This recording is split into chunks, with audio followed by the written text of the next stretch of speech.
ያለበት ሁኔታ ምንም ይሁን ምን ለሐኪም ይክበድ ለአዋቂ ለሳይካትሪስት ለሳይኮሎጂስት ለብዙ ሁኔታ ይክበድ ምንም ይሁን ምን ያለበት ሁኔታ እግዚአብሔር አምላክ ታሪክን መለወጥ የሚችል አምላክ ነው። መጽሐፍ እንደሚናገር ዛፍ እንኳን ቢቆረጥ ስሩ እንኳን ባፈር ውስጥ ቢሞት ከውሃ ሽታ የተነሳ ሊያቆጠቁጥ ተስፋ አለው ተብሎ እንደተጻፈ ያቀተመለትን የተደመደመን ጉዳይ አበቃ አለቀ የተባለን የተቀበረን ጉዳይ መቃብር ከፍቶ እንደገና ማለምለም እንደገና መቀየር የሚችል አምላክ እግዚአብሔር ሊለውጠው የማይችለው ያንተ ሁኔታ የለም፣ የቤተሰብ ሁኔታ የለም፣ የትዳር ሁኔታ የለም፣ የሰውነት ሁኔታ የለም። ይችልበታል። ካፈር ከትቢያ አንስቶ አለቀ የተባለን ሰው አከተመ የተባለለትን ሰው አገር የጣለውን ሰው ፖለቲካ የጣለውን ሰው ኢኮኖሚው የጣለውን ሰው እንደገና መርዶክዮስን ከበረንታ ላይ አንስቶ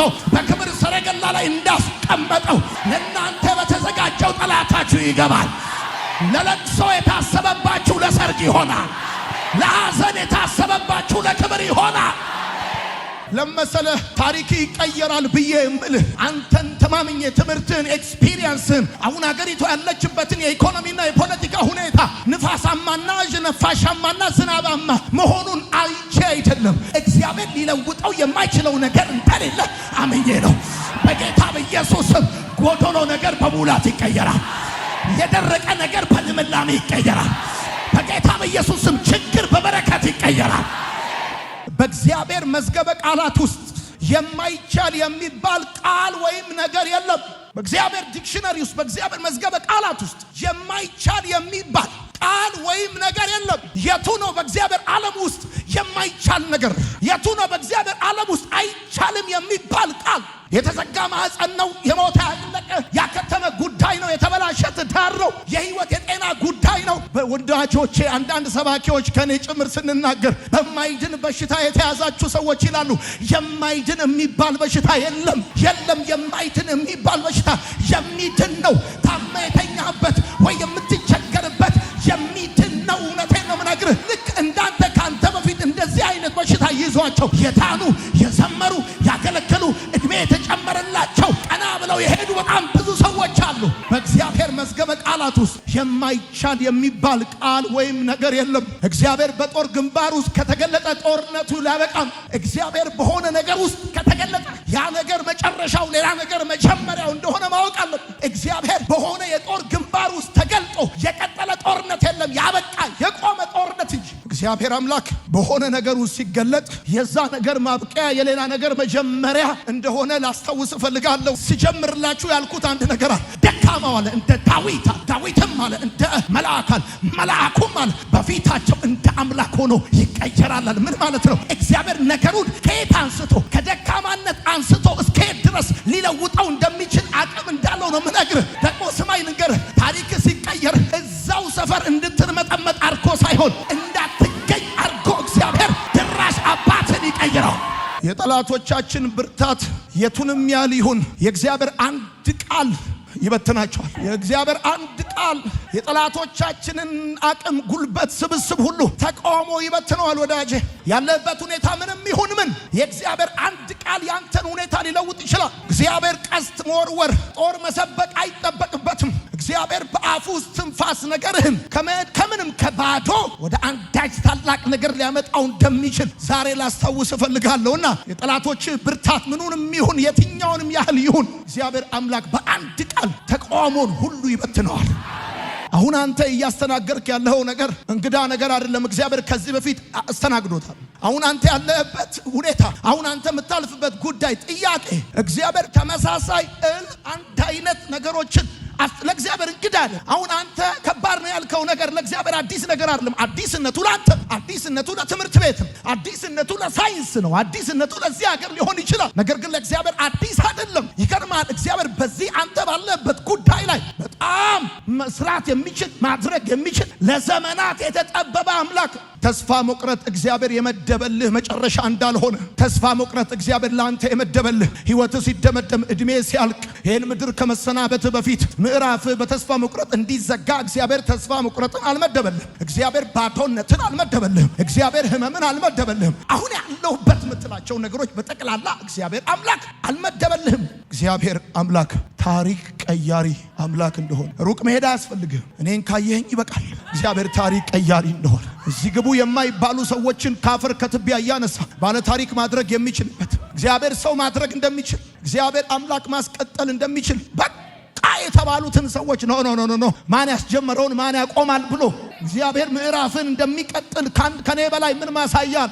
የቱንም ያህል ዓመት ረጅም የህይወት መንገድ መተል ሊሆን ይችላል። ግን አሁን ያለበት ሁኔታ ማብቂያ የሌለው ሊመስል ይችላል። ግን እርግጠኛ ሆኜ የምነግርህ ነገር እንደሆነ ልንገርህ፣ የሆነ ካለበት ሁኔታ የምትወጣበት የተወሰነልህ ቀን፣ የተወሰነልህ ወር፣ የተወሰነልህ ዓመት እንዳለ ይሄን የምስራች ልነግርህ እፈልጋለሁ። ይሄም ቀን፣ ይሄም ወር፣ ይሄም ዓመት 2017 ይባላል። አሜን በል።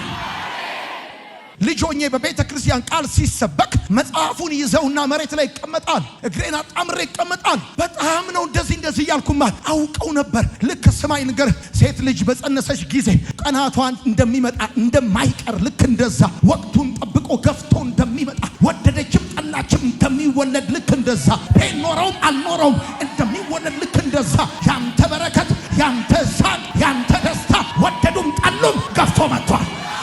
ከዚህ በላይ ስማይ አንተ አይደለም ጠላትህ እንኳን ከዚህ በላይ ልቅሰው ብሎ ቢል ጨርሷል። አንተ አይደለም ጠላቶችህ እንኳን ከዚህ በላይ እናሸግረው ብሎ ቢሉ አልቋል። ቻፕተሩ አልቋል። እግዚአብሔር ታሪካችንን ለመቀየር ማንንም ሊጠቀም ይችላል። አለቃ የቱንም ያህል ክፉ ቢሆን በእግዚአብሔር እጅ ለመልካምነት መሳሪያ ይቀየራል። አለቃ፣ ጓደኛ፣ ቤተሰቦች የቱንም ያህል ክፉ ቢሆኑ ለበረከት በእግዚአብሔር እጅ ይቀየራሉ። ዮአኪንን ከግዞት ለማውጣት ከባርነት ለማውጣት እግዚአብሔር ጥሩ ሰው አልተጠቀመም። ምክንያቱም የባቢሎን ነገስታት ክፉ ናቸው። የባቢሎን ንጉሥ ጥሩ ስለሆነ ነው ዮአኪንን ከግዞት ያወጣው እንዳትለይ። መጽሐፍ ቅዱስን ስታነብ የባቢሎን ነገስታት ክፉ ናቸው። ጥሩ ሆነው አያውቁ። እግዚአብሔር ታሪክን ሊቀይር ሲል በማን የሚቀይር? አሁን አንዳንዶቻችሁ ታሪካችሁን በጠቅላይ ሚኒስትሩ እጅ፣ በሆነ በኤታ ማጆሩ እጅ፣ በሆነ ባለሀብት እጅ፣ በጓደኛ በቤተሰብ ውለታ ባረጋችሁለት እጅ የሚቀይር መስሏችሁ እንዳትሳሳቱ። እግዚአብሔር ታሪካችሁን ሊቀይር ሲል በማንም ሰው እጅ፣ በፓስተሩ እጅ ይቀይራል ብላችሁ ስትጠብቁ በሼኪው እጅ ይቀይራል። አንተ ጥሬ ስጋ ተሰቅሎ ስታይ እንደምትለይ እኔ ታሪክን የሚቀይር ቃል ለይቻለሁ። በክፉ ሰዎች እጅ ታሪክን ሊቀይር እግዚአብሔር የሚንቀሳቀሰው የታሪክን ክብር ባለቤት ማንም እንዳይሻማ ራሱ ብቻውን ሊወስድ ሲፈልግ አርጌለት ነው፣ ዘመዴ ስለሆነ ነው፣ ጸልዬለት ነው፣ ውለታው ነው ያስገደደው እንዳትል፣ ውለታው ነው ያስገደደው እንዳትል። ጭራሽ ርህራሄ በማያውቁ ሰዎች እጅ እስክሪብቶ ከያዙ መሻር እንጂ መሾም በማያውቁ ሰዎች እጅ በዚህ ዓመት የሹመት ደብዳቤ እጅ ይገባል።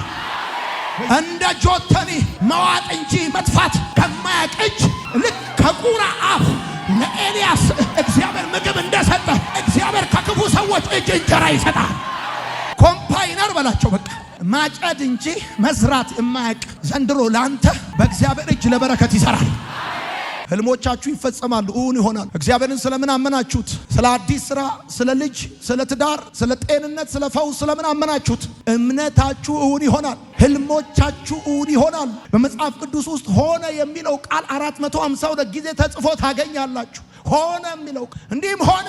ዮአኪን አንድ ቀን ብፈታ ብሎ ያልም ነበር። ሆነ። ሐና አንድ ልጅ ቢሰጠኝ እሰጠዋለሁ ብላ ታስብ ነበር። ሆነ። እግዚአብሔርን መያዝ ብቻ ያዋጣል። ዮአኪን 37 ዓመት ሲታሰር በእነዚህ ዓመታቶች ውስጥ ጓደኝነቶቹ፣ ግንኙነቶቹ ሁሉ ወድቀዋል፣ ጠፍተዋል፣ ጥለውታል። በእነዛ 37 ዓመት ውስጥ ከዮአኪን ሕይወት የምትማሩት እግዚአብሔርን መያዝ ብቻ ያዋጣል። ሲኖራችሁ የሚሰበሰቡ ስታጡ ይበተናል። ስታገኙ ስም የሚያወጡላችሁ በቁልምጫ የሚጠሯችሁ ስታጡ ጀርባ ይሰጣሉ፣ ፊት ያዞራል። ታሪክ ስትሰራ የሚሰበሰቡ ታሪክ ሲበላሽ የሚበተኑ ሰዎችን መያዝ አይደለም ያዋጣው። አጥብቀ ያዝ፣ ወጥረ ያዝ፣ አካብደ እግዚአብሔርን ያዝ። ከጌታ ጋር ያለን ነገር አጥብቀ አጥብቀው ያዘው ለመሰለህ እሱን አጥብቆ መያዝ የሚያዋጣ ሲኖርህ ብቻ አይደለም እሱ ካንተ ጋር የሚኖረው ሳይኖርህም ካንተ ጋር ይኖራል። ስትቆም ብቻ አይደለም የሚኖረው ስትወርቅም ካንተ ጋር ይኖራል። በማግኘት ብቻ አይደለም በማጣትም አብሮክ ይሆናል። እና እግዚአብሔርን አጥብቆ መያዝ እንደሚያዋጣ ነው ከዮአኪን ሕይወት የምትማሩት። ጓደኛ መያዝ ጥሩ ነው። ታዋቂ ጓደኛ፣ ዝነኛ ጓደኛ፣ ባለስልጣን የሆነ ሰው መያዝ ጥሩ ነው። እንያዝ ምናምን ይባላል። ሰው አለው ምናምን ይባላል። ይገርማል። እነዚህ ሁሉ እንደወጡ ይወርዳሉ፣ እንዳገኙ ያጣሉ፣ እንደበረቱ ይደክማሉ። አሉ የምትላቸው ነገር አይኖሩም፣ እንደ ጤዛ ይረግፋሉ። የትላንትናውን እንጂ የነገን ማን ያውቃል? ዘርህን ከምትይዝ እግዚአብሔርን ያዝ። ለክፉ ቀን ገንዘብ ጥሩ ነው፣ ግን ይገርማል። ገንዘብ ካርድ ያወጣል እንጂ ጤና አይሰጥም። አልጋ ይገዛል እንጂ እንቅልፍ አይገዛም። ጥሩ ነው ብር መያዝ። ከብር በላይ ግን የሚያዋጣው እግዚአብሔርን መያዝ። የሆነ ሰው ይሄድና የሆነ ሰው ይመጣል ብለህ ጻፍ። ለውድቀት ምክንያት የሆነው ይሄድና ለመነሳት ምክንያት የሆነው ይመጣል። ለስብራት ምክንያት የሆነው ይሄድና ለመጠገን ምክንያት የሆነው ይመጣል። ለማጣት ምክንያት የሆነው ይሄድና ለማግኘት ምክንያት የሆነው ይመጣል። ለባዶነት፣ ለብቸኝነት፣ ለማፈር አንገት ለመድፋት ምክንያት የሆነው ሰው ወረቀት ከደብተር ላይ እንደሚቀደድ እግዚአብሔር አምላክ ከዘመን ላይ ከህይወትክ ላይ ከምዕራፍ ላይ እየቀደደ ያወጣና ሌላ ደግሞ ይመጣል። እንትና ሰብሮኝ ሄደ አትበል፣ ሌላ ጠግንህ ይመጣል። እንትና ሰብሮኝ፣ እንትና ጎርቶኝ፣ እንትና ምናምን ብሎኝ ሄደ አትበል። እንትና ሄደ አይደል እንትና ይመጣል። ተስፋ መቁረጥ የለብንም በምንም ታምር። መከራችን ምንም ይሁን ምን ተስፋ መቁረጥ የለብንም። የህይወታችን ማዕበል ምንም ይሁን ምን ራሳችንን መግደል የለብንም። ሰይጣን አንተን መግደል ስላልቻለ ነው ራስን ግደል እያለ ከኋላ የሚከተልህ።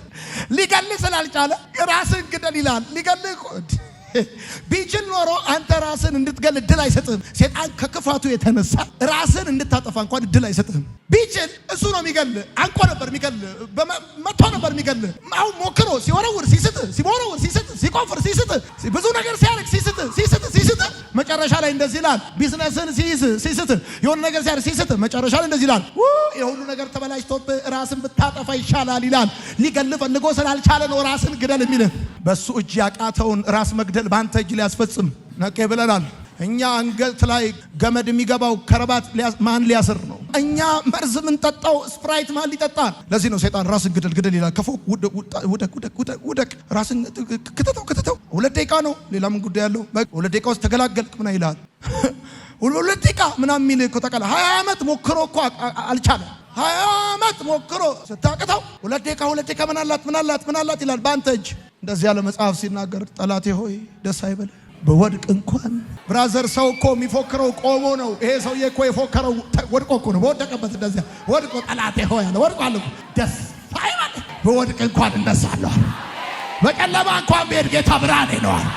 በደንብ አድርጋ አሜን በል። አሮጌው ነገራችን ይወልቃል። ቀጥሎ ሲናገር እንደዚህ ይላል፣ ሰጠው። ዮአኪንም የእስር ቤት ልብሱን ጣለ።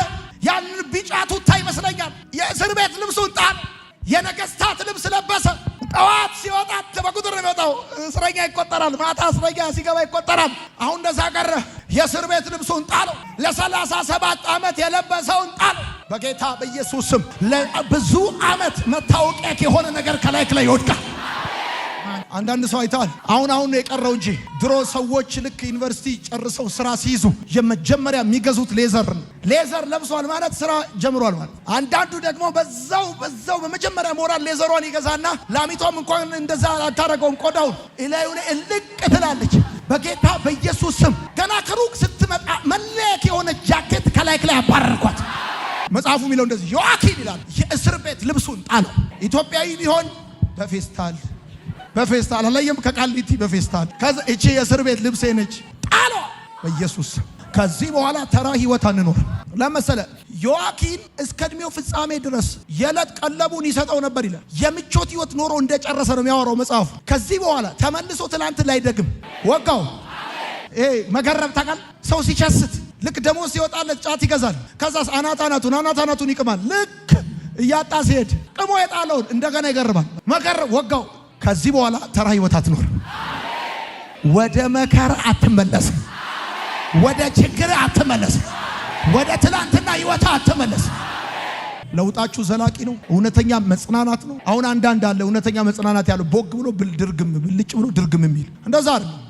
ከፍ አረገው። ንጉሱ ስሜታዊ ሆኖ አይደለም ከፍ ያረገው። በቃ እስከ መጨረሻው ንጉሱ ዮአኪንን ከእስር ቤት ያስወጣው ስሜታዊ ሆኖ አይደለም፣ አስቦበትም ከፍ አረገው ይላል። እስከ እድሜው ፍጻሜ ድረስ አይልም። የዕለት ቀለቡን ወደ መከራው አልተመለሰም ሰው ባካሚም በል